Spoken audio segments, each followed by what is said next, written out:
আজকে যে পৌরসভার মন্ত্রী আছেন, আমাদের শাখা সংগঠন থেকে শুরু করে আমাদের ব্লক নেতৃত্ব এবং আমাদের এই অঞ্চলের প্রত্যেক মেম্বার থেকে শুরু করে সকলেই আছে এবং আমাদের এই সকলের প্রিয় জনপ্রিয় বিধায়ক মুর্শিদাবাদ জেলার 1 নম্বর বিধায়ক হরিহারপাড়ার বিধায়ক নিয়া হচ্ছে তিনি আছেন। আমি কিছু কথা বলতে চাই যে ওটা ভারতবর্ষ, যেখানে যেখানে বিজেপি শাসিত রাজ্য আছে সেই সব জায়গাতে আমাদের দেশের লোক কাজে যাচ্ছে এবং অত্যাচারিত হচ্ছে। তার প্রতিবাদে আমাদেরকে নির্দেশ দেওয়া হচ্ছে আমাদের জননেত্রী মমতা বন্দ্যোপাধ্যায় এবং অভিষেক বন্দ্যোপাধ্যায়। তাদের নির্দেশ মতো প্রতি সপ্তাহে আমাদেরকে প্রোগ্রাম করতে হবে এবং মানুষের প্রোগ্রামটা করার উদ্দেশ্যটা হচ্ছে মানুষকে বোঝানো, মানুষকে সচেতন করা যে আমরা বিদেশে যে কি অত্যাচারিত হচ্ছি, কেন হচ্ছি, তা বোঝানোর জন্য আমাদের নেত্রী সকলকে গোটা পশ্চিমবঙ্গ জুড়ে আজকে আমাদের এই প্রতি রবিবার, শনিবার এবং দিন বেঁধে দিয়েছে।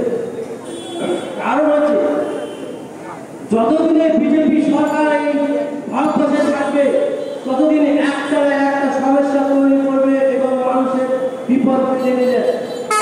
তাই আপনারা সচেতন করার জন্য আমরা যেটা বুঝতে পারছি যে আমাদের নেত্রী আমাদের বোঝাচ্ছে যে আগামী 26-এ যে ভোট, পশ্চিমবঙ্গে এই ভোটে বুঝিয়ে দিতে হবে যে এইখানে বিজেপি সরকারের বিজেপির কোনো জায়গা নাই এবং এখান থেকে বিজেপিকে একদম উপড়িয়ে ফেলে দিতে হবে।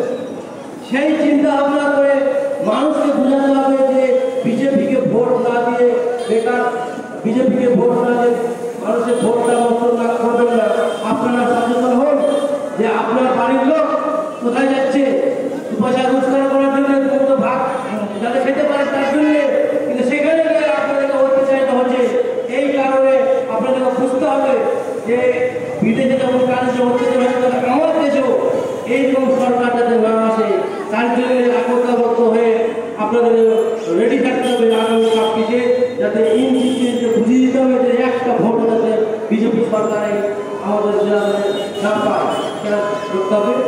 আর একটা কথা বলি, আজকে আমার জনপ্রিয় বিধায়ক নিয়ামত হোসেন সাহেবের নেতৃত্বে যেখানে আজ হরিহারপাড়ার মানুষ কিছু কুচ্চা বা কিছু হচ্ছে তার মধ্যে থেকে আজকে কংগ্রেস জাতীয় দল থেকে আজকে প্রায় 200 জন কর্মী কুমড়িপুর এবং উত্তর হরিহারপাড়া থেকে যোগদান করবে এবং নিয়ামত হোসেনের হাত শক্ত করার জন্য এবং আমাদের জননেতা নিয়ামত হোসেন সাহেবেরকে ভরসা করে আজকে সবাই একত্র হবে আর ওনার সামনে হাজির হয়েছেন। উনি আশা করি তাদেরকে গ্রহণ করে দেবেন। এটুকু আমি বলে আমি আমার বক্তব্য শেষ করছি। জয় হিন্দ, বন্দে মাতরম, মমতা ব্যানার্জি জিন্দাবাদ, অভিষেক ব্যানার্জি জিন্দাবাদ, আমার জননেতা নিয়ামত জিন্দাবাদ। ধন্যবাদ জিন্নাত সাহেবকে। এবারে